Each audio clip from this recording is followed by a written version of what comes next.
And here we go. Another favorite time of the week for me is a catch up for our conversations with Chuck.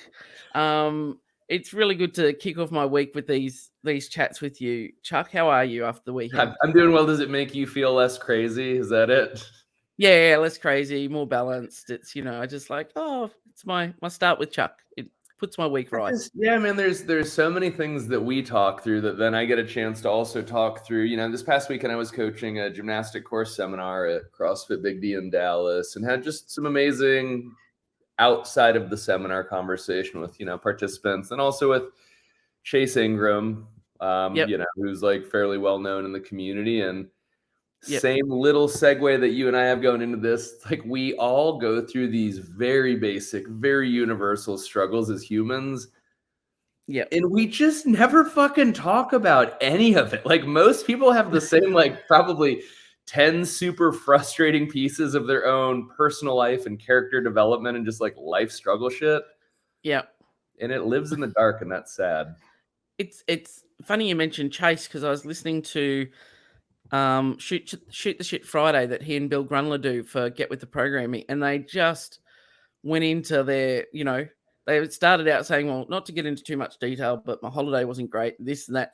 Then like 10 minutes in, it's just all on the table, and they just put themselves out there. And it was so amazing to listen to two people that you see in one way, but just like they're regular people, and bad things happen and they struggle with some things. And it was a hugely enlightening episode to listen to, I know. And it was cool. You'll have to send me that, because Chase and I were talking about jumping on to record an episode either this week or next week, a little bit more relative to game stuff, but still a million pieces of entrepreneurship, fatherhood, husbandry, just he would be cool on here for sure. As well. But we'll make that happen. Yeah. It was really good. I'll shoot you the link. So let's continue, I guess, our little bit of deep dive into all things Chuck and what got you to this point. And I know last week we left everybody hanging with, well, then you opened Seaward CrossFit, and we just big epic cliffhanger to end the show. So now we're back with how that kind of evolved. So opening the gym, man, that was the thing Vanessa and I had talked about since before we really even got together. In the last episode, we kind of talked about Vanessa and I starting a long distance remote relationship, and we both, really fell head over heels, both for each other and into CrossFit. And that was the plan for the longest time. We had talked about it. And so that was, the move out of Houston, I think I mentioned, was we're going to go to either Colorado or Florida. And like, we knew that would be part of the next step. I think I mentioned that I was coaching at a gym that showed me a lot of what I didn't really want. And then 3, 2, 1, send it. We were kind of ready. Now, I would imagine it's even harder at present than it was when we were in, but trying to find a CrossFit affiliate name, if you didn't do it in the first, handful of years of the affiliate explosion, can't do city, state, zip code, area code, can't be too close to an existing gym or potentially even a previous gym. I don't know how they're handling that anymore. Yeah. And so by the time we made it to Seaward CrossFit, this is like a story that not a lot of people know. This is fun to talk through. It was probably our 5th or 6th email exchange with HQ in the licensing agreement. Initially, we wanted Black Flag and blah, blah, blah. You lose track of like the things that you try to get. And you're like, what about this? What about this? And they're like, no. And there's no reason. And there's no reason. It's just like, no. Just no. Yeah, like you could probably dig and find it, but you're like, fuck it. I'll just send stuff back and forth and back and forth and back and forth. And finally we landed on Seaward CrossFit. And that worked out well because we had moved from Texas to do that. And then 2 former clients at GSX, Chantel and Dane, they had started as clients, later on became coaches. They also ended up moving down and helping us launch the gym and get it off the ground. And so really this merry band of 4 fitness sizer friends and coaches went into opening a gym together. And so we had all moved toward the sea. It made sense. but it was all digital and typed. And so I very Yep. distinctly remember coaching the first CrossFit gymnastics seminar I had coached after our affiliation had been approved. And I was fucking pumped on this thing. I'm like, it's C-word CrossFit. And it was just dead silent. It was like C, like the C word CrossFit. I was like, oh no. He had never even verbalized it outside of our own little like group of the four of us, because everything else was typed in digital. And so then lo and behold, we're the fucking idiots that end up having to like launch an affiliate that like you can't really communicate verbally. To this day, I wish I would have done some fish taco shirts, and that's the joke that I always end up making. But yeah, so we opened C-word CrossFit, and it's a bit like a dog. You should yell the name out loud first to make sure it makes sense. And well, seem stupid. that was apparently that's not a fucking game I'm good at, my friend. If you don't recall that like, my dog that I lived most of my life with was Mister. Yeah. Try having him like run off in a fucking park. God damn it, Mister, stop! The whole room, any room that you're in, if you're yelling Mister, it just never works out, but that's fun. Yep. And so yeah, like, I hope that nobody ever expects that anything in a more productively well-lived adult life just goes fucking smooth and according to plan. No, that's a hard no. Like, yeah, you're doing something wrong because it's a bumpy, rocky road, then you're probably right where you need to be and you're on track. Yeah. And so we opened up, and I wish, so even like early on in the opening, I wish that I would have had the foresight to follow a little bit more of like the OG traditional CrossFit model of like, grab your neighbors, grab your friends, get them to start working out in your garage or in your cul-de-sac until the HOA tells you to get fucked, and then go to a storage unit and rinse and repeat until they kick you out. We just opened a gym, and, the experience taught us an incredible amount about gyms and networks and relationships and resources and just finding smarter ways to play the game. But it was a really good lesson for us to learn.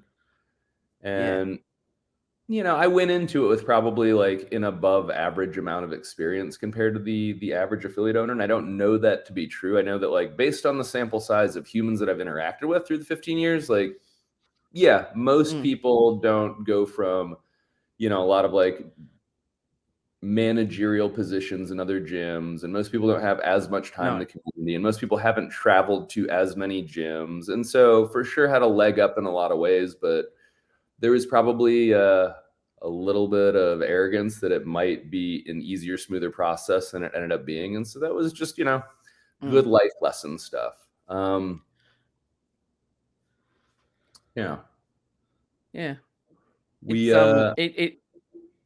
is true that you think, oh, I think I could run a pretty good affiliate. Like I've been around a bit, and then you open the doors, you're like, oh, there's a lot of stuff I don't know, actually. Well, right. It's so easy to see the shit that's done so poorly in all the other gyms you go to that a lot of the stuff that's done well, you don't even have a chance to appreciate. And then you also just don't know. You don't know what you don't know. You don't know shit about fuck. Like there's so many things that you just could never even imagine. Like that's from somebody that had run and managed somebody else's gym. And like there's just still so much that you're dealing with on like the governmental side and like the administrative side and shit with you get kicked in the teeth regularly. Insurance and fees. You get a kick in the teeth regularly.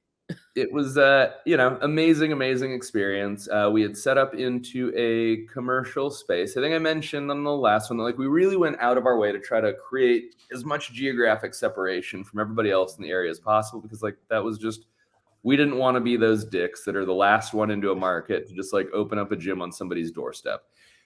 And I know that in a lot of markets like that's the only option that's left for a lot of people. But because it was a thing that we had awareness of and we had the ability to control, we removed ourselves geographically from where everybody else was.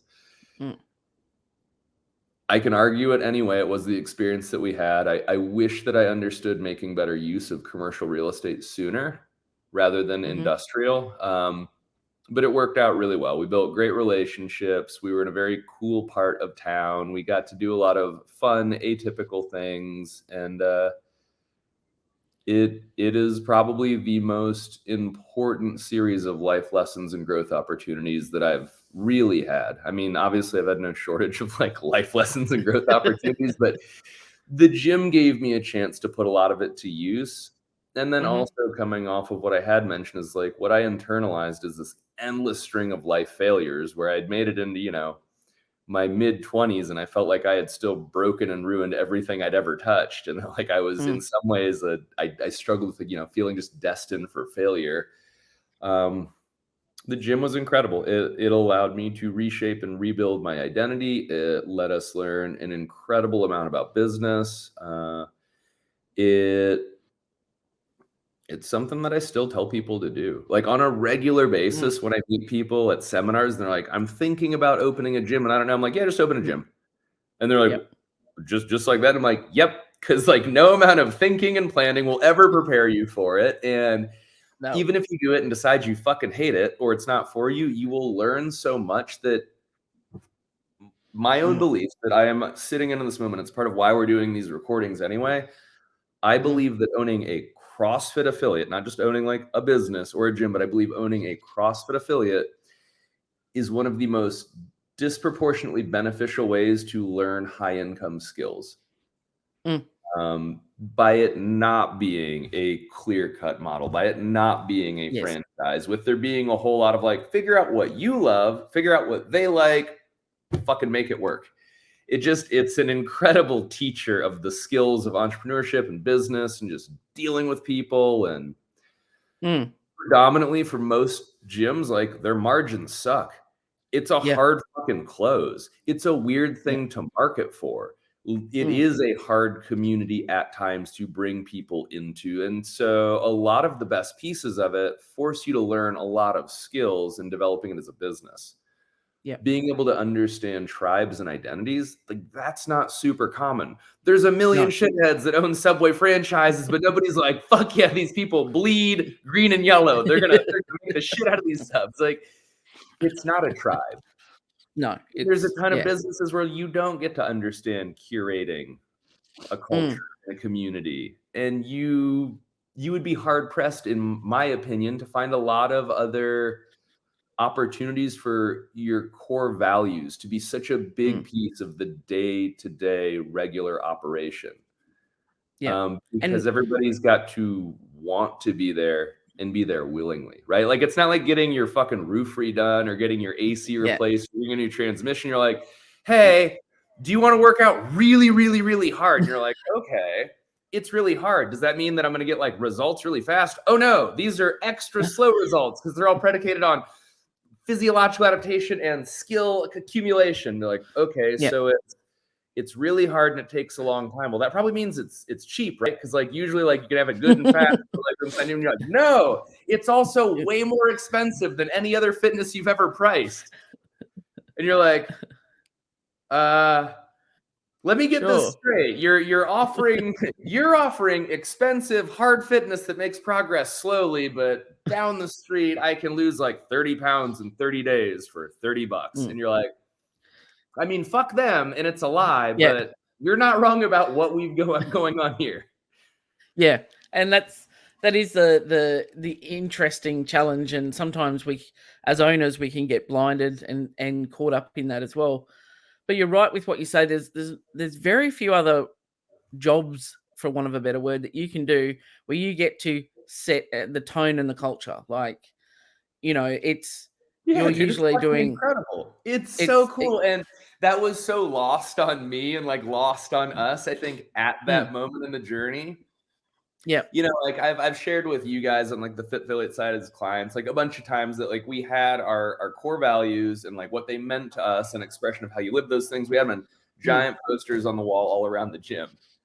Like there's not a lot of other opportunities that you can have those things, but also bring it to life. Like there's a million businesses that have their mission statements and their core values all over the place, but they don't get a chance in a normal daily interaction to just like point at it to their staff and their clients and be like, not here. Like for us, like positive mental attitude, like that was huge. You're not allowed to say I can't. You can say I can't yet, or like I don't know how, or I'm working on developing Yep. it, but just to be able to have the ability to dictate the tribe. Yeah. Fuck, And that's what so cool. happens? Yeah. It's really sometimes too, you don't see that until you reflect on it or someone points it out and going, you've created an amazing culture here. And I'm like, yeah, actually, I did Yeah, start actually, that, these are all whereas, really good people. yeah, it's like, this is what we've created, through the steps in the process. I remember that I was at a gym, one of the gyms I was at when I was in Sydney, CrossFit New Beginning. And the coach said to me one day, one of the owners who I also PT'd with, he said, you've set the tone here now. And I went, why? And he said, me and Matt walking around every day high-fiving people after class like no one else was doing it. I turned up and just started doing Lisa things and just was cheering people on and high-fiving after the workout. And they're like, and suddenly then everyone started doing it. He goes, you created that. We couldn't get that to start. And I'm like, oh, okay, cool. That's how you Yeah. create something. And when I then opened a gym, I took that forward and like, you do something, it's going to catch on. And, whether it be good, bad, or indifferent. So it's really a powerful tool to have and an experience that you don't get in any other field. Yeah, and let us not also like sugarcoat it and talk to the positives. Like, Mm.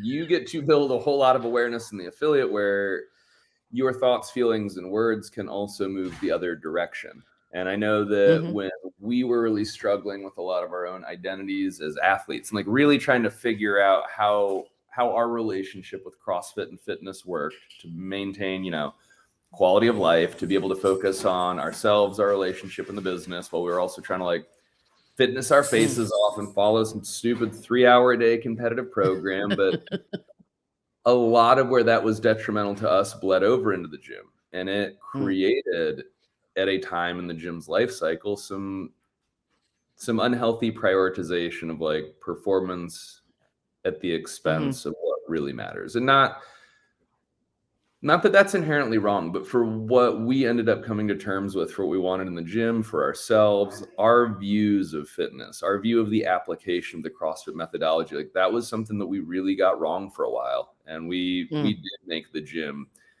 a very serious place with very, Yeah. very high standards that were not always fun to Yeah. uphold. And we prided ourselves on really doing things very, very well from Mm. more of a strength and conditioning kind of like performance-based bias. Yeah. And not that that's the wrong answer, right? And that like fitness is No. rad and cool, and there's some gyms that thrive in that, and like there's gyms that send multiple teams and individuals to the games on a regular basis. And like turns out that's not us. Those were not our people. That was not the tribe we wanted to curate, but Yeah. we didn't know it at the time. And so that was a longer, slower, harder lesson to learn in the gym. And especially when Mm. you can often get these really broken, clouded, false perceptions of seeing a lot of those people and personalities that exist in our ecosystem that look like they've got it all figured out. And you're like, Yeah. well, they're ridiculously competitive. They've got a bunch of ridiculously competitive people. I know what the programming is at the gym because I can see that. It's Yeah. like, open public source stuff. And so you're like, I guess that is how you do this thing well. Mm. You have no idea what their quality of No. life is. You have no idea what their income is. You have no idea what their growth, their attrition, their churn. Like, you don't know any of the stuff that actually matters relative to like the personal and professional side. Mm. You only have a perception that is often very smoke and mirrors. And that took me a long time to really, really understand in a good, deep, owned knowledge type of way. Mm. Yeah. Through a lot of those struggles, coming out of the other side, but is where we did end up in a much better place in that gym owner journey. And I think that's like where the offer, the pitch, the presentation, like how we viewed it changed. That's when we got those Mm. business cards done that just said, change your life. Yeah. That's when we decided that, what we deal in belief and hope. You know what I'm going to talk to you about? It's not going to be the program. It's going to be what your future looks like if you're willing to take this step with us. Yeah. So I started to really understand a lot more of being able to build and communicate belief and hope. That was a really important lesson at that stage. And then also starting to, in an almost accidental way initially, really find a lot of the power of storytelling. And that was something that I had started. Just, you repeat successful actions often as a human if it's moving you towards like a good reward structure, even if you don't know that it's necessarily the right thing. When you're like, that worked out pretty well, and I didn't know it at the time or have the awareness around it, but in a consult, in a sales type environment, being able to talk people through a different version of their own hero's journey and kind of paint a picture of what their future could be like and what it was in their present that they were trying to escape and what things in their past might have led them there. That was huge. And then getting a chance to also play around with that while I was still coaching on the seminars. And if anybody, was unaware of that, there hasn't ever been, at least at this point, a gap in my coaching with CrossFit gymnastics and the gymnastic course going back, when I'd really started at GSX all those years ago. And so that was a lot of my life became once again very, very CrossFit-y. And that was a hard thing because of the previous experience that I'd had when we were at GSX, when it really did kind of like burn me out and break me and take me away from all of those things, to have kind of willingly, maybe knowingly, I don't know, just like recreated kind of the same thing again. Yeah. We do like to suffer as owners. Unsuccessful actions because people are hilarious, but had a much better grasp and handle on it. But I was only able to do those things because I had Vanessa as my wife and partner in the gym, and she's an absolute rock star, and she held so much of all of it together. Our own personal lives in the gym, professionally as a business, like she was really the anchor that made sure that all of the important shit really happened.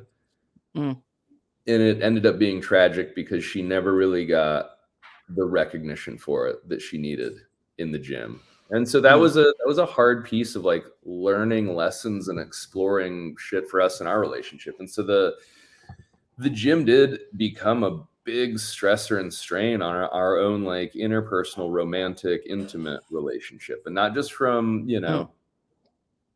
there is only a finite amount of time, energy, and fucks that any human has to give to any piece of their life. But that's really hard when you're the person that makes the thing work, but it's the other person that gets the social reward mechanism of it.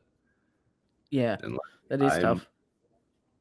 I mean, you've known me long enough to kind of know my personality. I would venture to guess in the years that come as people listen to this, they probably met me through like a coaching interaction, through the gymnastic course. Maybe they're former clients. Like, people know me. And because of my own horrible insecurities and endless need for affirmation and validation, I really go out of my way to make myself a likable person.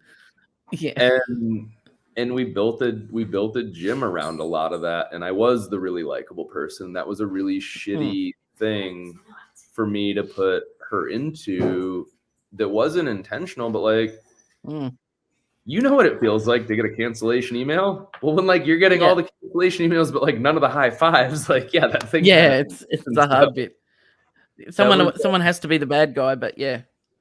Yeah. And so there was a lot that we could have done better with that in our relationships. And there's a lot that we could have managed and communicated out better in the gym in a lot of ways.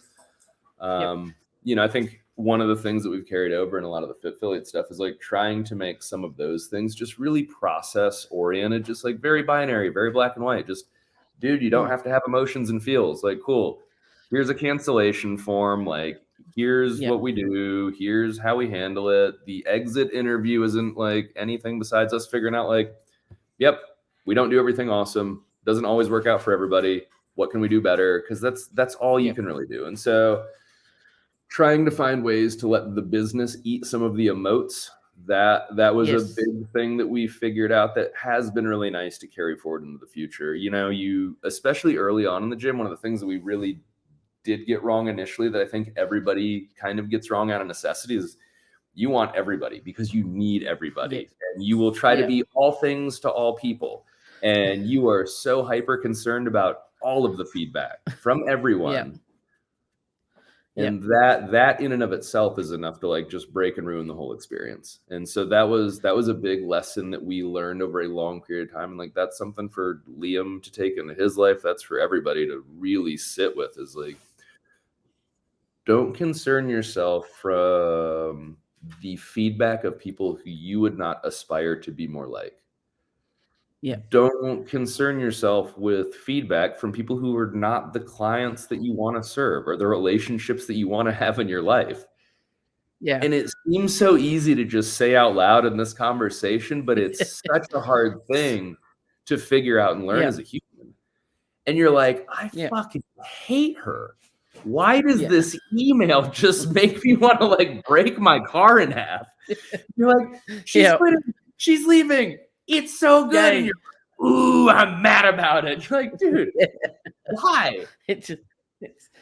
I think some of it is that human thing of going, you know, why didn't I sack her anyway and get in first? It's kind of like that thing, you know, it's almost like an ego thing going, how come you get to leave me? It's like, right. You know, I should have dumped you. It's not me. It is you. It is you. That was an incredibly difficult thing to learn. We tried really, really hard, but we were not very good as gym owners early on. I don't think any of us were. We hugely underestimated what would go into growing the thing from the very beginning. That was something we would do very differently if and when we do it again. Was just, you know, going with a more realistic expectation of like how much money you should have on hand to float yourself through getting the thing really up and running and off the ground, if you either don't come with like a built-in audience or you're not really actively, deliberately, aggressively marketing and selling. We had just sold ourselves on this lie that like, all right, we're as geographically dispersed from every other CrossFit gym in the city as we could possibly be. There's definitely got to be other people like us that want to do this thing and would love to do it in a great facility with a, you know, a pair of coaches between Vanessa and I that have like traveled the world to coach. Vanessa's got a degree in exercise science. Like, she's a medical practitioner. We can pull labs. Like, we thought that everything enough to the table. They'd be like, yeah, man, we'll be good to go. And we're like, crickets. So learned a lot about marketing and selling. Those are incredible skills. My office is personally learning that lesson. Vanessa's maybe getting in the conversation. I don't know. The place I work for currently. We're recording a podcast episode. You're more than welcome to jump in. You can jump in. Like to share a lesson learned. Sure. Look, Saint decided he's here. Saint's in. That's a lesson that a lot of new business owners have to learn. Is like paying for marketing is not negotiable. Like, it's a must, and it doesn't matter how good you are if nobody knows about it. Then it doesn't matter. You could be like legitimately Jesus H. Christ, and like if nobody knows that you're Jesus Christ and you're performing miracles, nobody's going to come see you. So that's something that it applies to all businesses across all all businesses, all industries. Like, marketing is important, and you have to put your money where your mouth is. And Saint is putting his mouth on everything. Yeah, well, I'm being attacked by my pup as well. Except she's not sitting as nicely as Saint. Yeah, it's the dog. And like there are businesses that there are empires that have been built out of word of mouth, and you would think if there was one business that could really do it, for most people it'd be the CrossFit gym. And you know what? Like, I have heard of people who do say that is all that they've ever done. They've been very, very successful with it, but. Kind of like one of those lessons of like, you can make life easier or harder. Yeah. Being able to deliberately get and garner attention is a whole lot easier than the alternative. And the benefits of CrossFit are really fucking hard to speak to for somebody that hasn't been on the other side of it. And that was another hard lesson that we learned. And in the analogy that we use in a lot of affiliate client calls is I have been lucky enough to drive both a Lamborghini and a Ferrari. I am also skilled with words relative to the average human. And no matter how fucking good I ever get at using my words to go in your ears, I will never be able to accurately describe and convey those experiences. They're ineffable. Yeah. Fitness and gaining capacity and becoming proud of yourself and learning that you can do things that you never believed your ability to do or believed in yourself to do. Man, if I can't talk about how awesome it is to just like drive a fast, expensive car, how the fuck am I supposed to be able to like explain to you how good it feels to see people that you went to high school with and be like proud about the situation? Like it's just, it operates on such a different level of human emotion. But what is nice about that is it does get back into being able to convey like faith and belief and paint pictures of a better future, because like what we had talked about prior to starting recording, basic shared universal human conditions like fear, loneliness, anxiety, depression, everybody has a way to internalize what those things mean to them, and to be able to tell them that, like, I promise you, as a guy who once had a gun in his mouth, as a guy who had done more than 30 days in some type of correctional institution, like twice, and like just to go through the whole shit show and be like, look at me now, like literally traveled to more countries than tons of people can name, like have made 6 figures doing something that I am deeply, deeply passionate about and love. Met this beautiful woman who like shares this life with me, and like it all started with a little bit of 21-15-9. Yeah. And I know that seems fucking crazy, but give me 1 month and I will give you a version of yourself that you didn't know existed. Yeah. But relying on your clients who are still going through that journey to really convey it to everybody else in their network, like, man, that's a big ask. And so now that we've inserted a ton of words, like word of mouth is incredible and it's important. And it really should be the cornerstone of knowing that you're doing things well, that you're doing it well enough that other people want to bring others into the tribe. But it is hard as shit. And because so many of the people that framed that conversation in CrossFit existed 10 years ago, when it was a whole lot more people like us that are like, I'm looking for a CrossFit gym because I would like to do CrossFit, please and thank you. And just like the early adopters that saw their way in and wanted to do the thing, like that's very, very different than where it sits now. And the community's still navigating that. Like we still don't have all of the best answers. And that's part of like where the organization and the community are like still figuring shit out. Yeah. Anyway, other lessons learned, understanding pricing. Holy shit, that was such a difficult, painful lesson to learn in the gym, to accurately establish price points. Like, are you charging what you're charging for this thing because it just seemed like a neat number? Did you pull it out of thin air? Is it because it's what somebody else somewhere else is charging for something else? But just like to really be like, oh yeah, like know what you need to make, charge what it's worth, understand the difference of price and value. If you can't figure out getting profitable early on, you're gonna struggle potentially until you just go out of business or burn out. Thinking about lifetime value with clients and customers, that was an amazing aha, to really sit down and be like, wait a second, every interaction I have with you is either reinforcing or negating a contract that we have with each other that is potentially $3,000 or $4,000. Yeah. Holy shit. If coaches and gym owners really thought about that on a regular basis, the state of the industry would just be fucking night and day.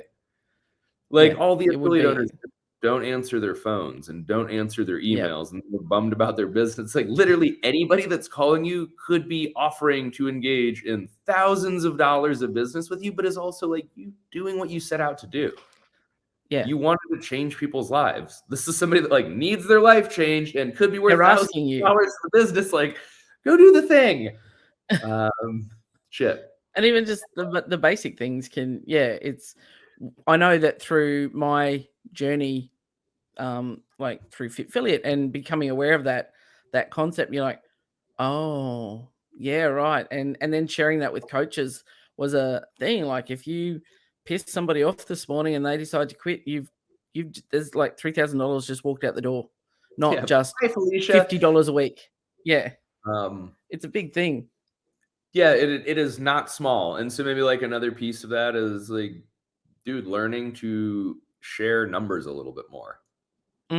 That's a weird thing. Like that's one of those uncomfortable conversations that we're bad at socially, universally, as far as I know. Almost every community and culture globally that I've ever been a part of, like money's just a weird thing to talk about. I can't think of I can't think of any group of humans that I've been around outside of like actual wealthy people that are like, you don't have to make it fucking weird. And in fact, the less weird you make it, the easier every piece of your life is. You're like, son of a bitch.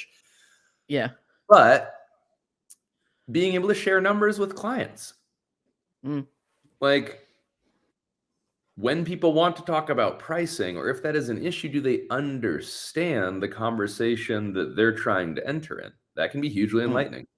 For a lot of coaches and staff inside of gyms, like helping them understand the financial ecosystem that they're a part of. Shit, we for sure, we missed a lot of those lessons early on. That was another thing that probably like was worthwhile to talk about with our coaches, our clients. A lot of how we ended up changing and evolving the business as we went. You have the ability and the sole responsibility of eliminating problems if they bother you. That was a thing that became very, very evident and a very practical piece of our life and a huge part of skill development when we did own the affiliate. Because like we'd mentioned earlier, shit, you are the decision maker for everything that goes into it. And that is both the blessing and the curse. That is an incredibly powerful sword that is incredibly hard to wield. And if every decision you make is potentially success or failure, like it's a lot of baggage. It is. We got bad at decision making because there was so much trauma from the bad decisions we had made earlier in the journey that eventually you're just like, you know what? This is as good as it's ever been. Even though all this shit still sucks, let's just keep it moving forward. Because I think the first episode that you and I had recorded, we talked about a lot of our negative attention bias. And so you can make 10 amazing decisions, even in a row. You can have like 10x baller ass decisions. Huge wins. And one bad decision that like creates some real negative consequence erases all of it. And so we ended up struggling with that until kind of like the finite nature of time, energy, money, and fucks. And then just our work-life balance and workload had gotten bad. And then we're like, you know what? We need to solve some of these problems for ourselves and our clients. And a lot of the shit that we ended up changing and putting into practice in the gym at the time wasn't because we heard about it from somebody else. It wasn't because of something on social media or YouTube. It's just like, how can we make this not suck so much? And that's an important thing that more people probably need to realize. Like the number of people I meet that don't have a consolidated format to communicate with their coaches. I'm like, you guys don't have a private Facebook group. You don't have a Slack channel. You don't have like a group text. Like you don't just have like one consistent place for communication with everybody in the gym. Like, are you fucking kidding me?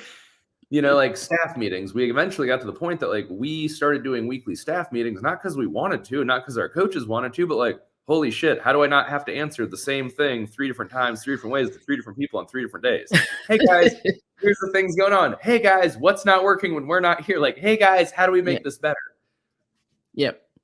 It's okay to be, maybe that's the more useful framework to view it through. It's okay to be self-interested in making your life better, especially if in making your life better, it makes life better for those around you. That was a hard thing for us to figure out. We did learn that like we are not tremendous managers. We are not very good at management. And there's a lot of hugely lacking pieces for leadership for both of us. And that's a really hard environment to find some of that shit out in. And still working on like learning and growing and evolving in those areas. But at least at this point, realize that where my skills lie and where my interests are, I'll never be a good manager. That's okay. Holy shit. Like that was such a huge realization for me in the game of business that like, that's okay. Not only in the sense that like, you don't have to do all the things, but there's a very different segment and piece of like, this is visionary shit. This is really trying to curate like the big picture and to have more of the soft skills and have more of like, maybe, you know, the things that are harder to quantify. And like, it's okay to be the person that is good at managing people's places and things. And there are some people that are blessed to have both sets of skills for that. I am not one of those people. And like that's a very easy thing for me to admit now. We learned a lot about communicating expectations and boundaries. Most people spend most of their lives mad about somebody else failing to meet up or deliver a reality that has never even been communicated as an expectation. So like, we learned a lot about the expectations that we had for others that they didn't know they had. And that was both for our clients and our coaches and staff. And so that was a big piece of the learning process. And we learned a lot about like our ability to manage service as a business model at larger scale was really emotionally exhausting for us. We are both hugely like empathetic, very deeply emotive people. A gym is a lot to carry.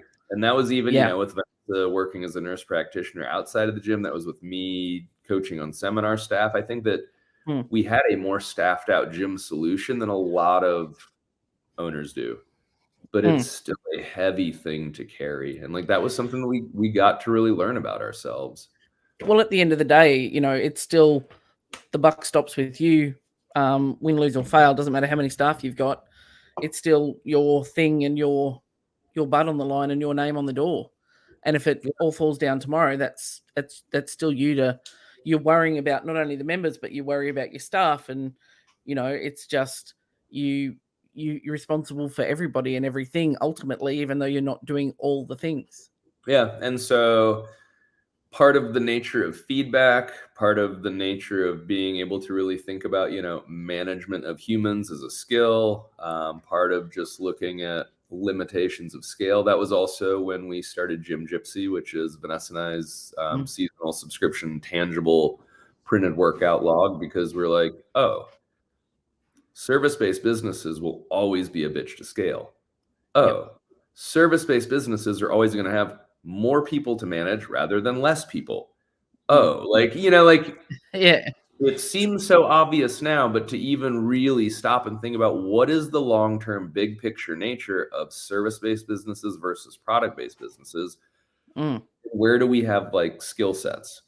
And that wasn't like necessarily, the gym hadn't become really shitty at that time or anything, but it was just looking kind of like, what is the next step down the road? The gym would become shitty shortly thereafter in the story. And then we'll kind of like move on to we'll close out what's gotten us here. We needed to expand the gym, but we weren't quite ready to expand the gym, either in terms of finance or number of members, or availability in space. And so the landlords, we had already expanded the gym twice, kind of in the same location. We were just kind of knocking down walls and like growing the thing out. There was one more corner unit that we could take on the building that would be a substantial amount of extra space, but we weren't ready for it yet. And that was okay, because they had at least somebody. They leased it to some salon owners. We really tried to make sure that like everybody knew what was going down, but to have basically an L-shaped CrossFit gym around your salon, probably not like the best neighbor situation. No. But wait, there's more. It was a couple that owned it, two guys that were married, and they did a big residential build out because they were going to use it to live in and to work out. Oh, no. That's a lot of early mornings and late nights that are loud as shit. And it is for sure not the type of business that you want to share like connected, poured concrete with a salon and a CrossFit gym. And so we had like some fairly significant neighbor friction with them, but we felt okay because of how deliberately we tried to have this conversation with them and the landlord. We're like, no, you guys should really spend an entire day there of like normal operation, blah, blah, blah, whatever. They didn't anyway. So they bailed. And so we're faced with like, well, here's this huge potential addition to the gym, but like we for sure can't afford it right now. We're not ready for it, but we also don't want to have to go through this again. Because the landlord was like ready, willing, and able to release it. And if he released it, he just would have found a more appropriate business. And they're like, well, then we'd be stuck. So we went ahead and took it because we justified it as like, well, we can also live there. And that helps mitigate the cost, because it ended up being, tax efficient, that at least at that point, the gym was paying for all of our living expenses. And it opens up like a whole wide world of write-offs and adult shit. So like, whatever, fine, fuck it. We'll play the hand that was dealt. Yeah. That's where the gym really like fractured its relationship with us.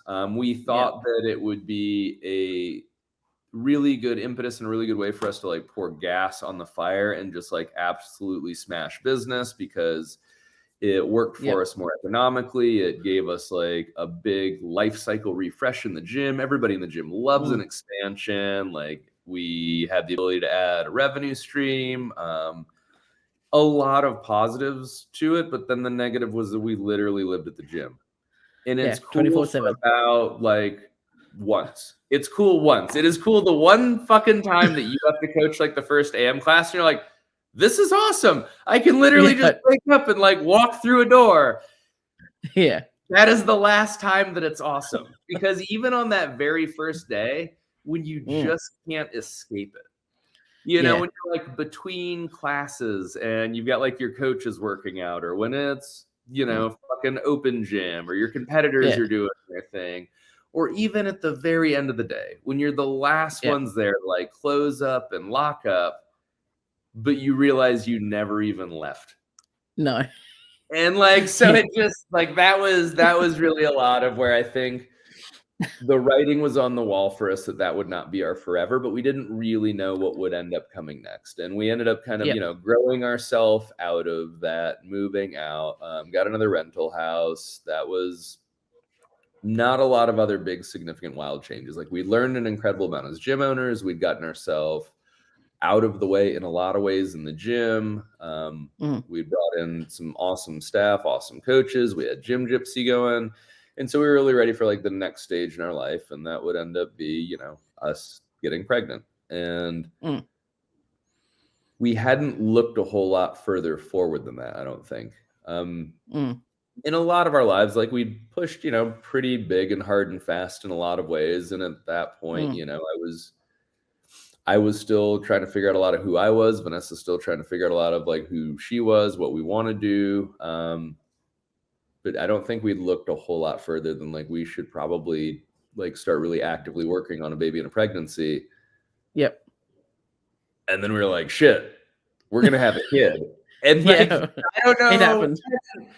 We knew it and we talked about it, but I don't think with the magnitude and gravity that it deserved at the time, because you don't have the way to like frame that in your head. And it was still, it was going well. The gym was still continuing to grow and improve. I was still coaching seminars. Like, we could have made it all work. And I think that we had planned on and intended on making it work and just making it better for a while. And then about 6 or 7 months into the pregnancy, Hurricane Irma hit Florida. And hurricanes in Florida, not a big deal. I'd grown up there, been around a ton of them. But Vanessa previously had been working as a nurse in New Orleans when Hurricane Katrina hit. And then her parents were in Houston for Hurricane Harvey. And then there we were, like 6.5 months pregnant with, at the time, was like the largest recorded hurricane in all of human history. And like, she was just like, fuck this, dude, fuck this, fuck every bit of this. I don't want to live anywhere that has hurricanes. Why would we ever live somewhere with hurricanes? That's not a necessity. You don't have to live in a place that hurricanes go to. We don't even really like the beach. Like, this is so dumb. And we knew that like something was going to change. And so we were really having a lot of these conversations as we had actually evacuated up to Tennessee, like while all of that was going down. That was also a big fracture in our relationship with the gym, from the gym to us rather than us to the gym. Because for us, we're like, this is a very objective, basic, rational series of decisions. And like, that's a lot of how we at least seek to operate. And for the community at the gym, both our clients and our coaches, it seemed like a very big break in the relationship. There was some breakdown of trust, or like something really fractured and broke and got kind of shitty and ugly and weird, because like we had evacuated. And I don't know what else it was. And maybe they felt what was coming, and maybe it was just, a lot of it had kind of run its course. But while we were evacuated, we decided like, we're done. We're not gonna live in Florida anymore. We can manage the gym. We can take care of the gym. We can staff the gym out, because at that point, we'd already had it for 4 years, and we both traveled for work. And so it's a solvable solution. So we ended up getting the gym staffed out with a guy that I had met through a gymnastic course seminar, and he ended up we relocated him, and he took over as head coach and ran the gym. And Vanessa signed a contract for a job in Austin, previous to us having Liam. But all of that ended up collapsing down into a fairly short amount of time. From really having about 2.5 months left in the pregnancy to us being in Austin. We were only in Florida for probably another 4 or 5 weeks after Liam was born. It was just, we will often get ourselves in over our heads and then make very big, deliberate, crazy life decisions and enormous changes. Vanessa and I, the home that we're in now that we built, this was our 13th move together in 14 years. And so, like, no strangers to adventure. But yeah, we moved on to like create kind of a new piece of our story. And that's really kind of what gets us to everything short of like parenting, fatherhood, like some relationships stuff that's not quite the same. Just like, what are the steps that got us where we are? That was the real last like major life thing, was having Liam and moving to Austin. In Austin, we've moved 3 times. We built a home. That was an incredible thing to do and to be able to do. I love the place that we're at. There's some good stories and conversations to have around that. And then, the big thing that was for everybody, COVID. And COVID shut down travel for the gymnastic course and CrossFit. And it led to Tony and I launching Fitfiliate, and then kind of another really big piece of clarity and kind of like at least more of what we want to see for the rest of our lives. And not that we personally had like any COVID issues or that it's a big thing that is a consideration for us, but I think at least if anybody was like us, it was within our generation, one of the larger chances to step back and evaluate, like, how do I really spend time at scale? And what do I want the rest of my life to look like? And when we had the good fortune of like the whole world kind of pressed pause for a little bit. And there's plenty of like trauma and shit and stories and narratives and people and politics and bullshit. But to really just like have everybody forced to sit on their hands, even if you just look at like, the first one and only like truly global kind of like 2-week-ish lockdown that at least everybody was doing a bit of, like, I think a lot of people had an opportunity to change some of their bigger picture perspectives of like life and what they want and who they are and where they're going. And I think like that's, as reasonable of like an ending point as anything else, because I could, move from there into everything that's happened in Austin. I have a ton of stories, but a lot of these we have many that I'm working on learning. Yeah. We'll have many more of these chats to come. Don't worry, we'll get through them. But I think that in your years on this planet, you have certainly lived a full life of experiences and learnings, and you're one of those people that can apply some of the lessons rather than you see people go through lots of experiences and they still keep banging their head up against the brick wall because they don't apply anything. But you're a very reflective person and able to apply that, see the lessons, maybe not at the time, but maybe a little after, and apply that and go, okay, well, how do we be better at that? And that, you can see. I really am trying to. And I think that, like that's something that, I want like my dad and Liam to get from this, and even for myself or for you or for Vanessa, it's like literally anybody. It's like, I am really actively trying to figure out like myself in life in a way that benefits me and the people that I care about. Yeah. And I don't know if everybody stops to think that they have that growth opportunity in their own identity in life. And dude, until you talk out loud about how you think about some shit or how you feel about some shit, you realize that like you don't even know your own thoughts. No. That's a lot of this. Like, we've been very brief and cursory and like pretty much all of it because it's been like more bullet pointless. But there's a ton of shit that like you could pull any of these things that we've talked about on these last 3 episodes or so, where I'm like, this is a big lesson that we took out of that. And you'd be like, so what do you mean by this one sentence that you literally said like 3 hours in our life ago? I'd be like, yeah. So here's how those words came to me. Here's what I think they mean, and here's how I'm at least reasonably trying to apply it in my life. But in that process of talking, I'll be like, you're on a fucking rambling tangent. You know that. You've lost entirely sight of like the one thought that brought us here. And be like, oh yeah, turns out I don't actually know my own thoughts. No, and that's and thing to think about. And that's really the only thing that we have constantly is our thoughts, but it's, you know, not It's until we the only verbalize it. thing that we have. Like, this was a big mindfuck piece of coaching development for me. You can literally not, it is absolutely not possible, just listen to me. Yeah, it's not. It doesn't matter what I say. Your brain is immediately trying to figure out, like, what do I do with these words? How am I perceiving these? Like, what should I start prepping myself to say next? Like, am I doing the right facial expression? Judged? Like, I'm judging the shit out of you, even if I'm not trying to. Like, we just don't even have the ability as humans to purely listen. Yep.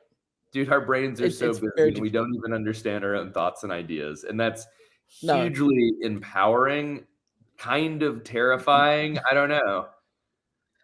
And it's kind of fun to then, you know, be able to sit and have the luxury of having these conversations and just letting, you know, whatever happens. It's clearly not scripted, thanks to Dottie in the background. It's you know, our brains take us on this journey of experience, and you come up with things that you'd forgotten that you'd even done or been involved in. And that's the beauty of just having, you know, this space to do that in. And I think it's cool. Low hanging fruit, low bar to step over. That's a huge overall life lesson. We can close on that as like, make the metric of success as minimal as just do the thing. Yep. Just do the thing. All right, sir. I look forward. I appreciate the shit out of you. I appreciate you too. And I look forward to our next chat. All right. Chat soon.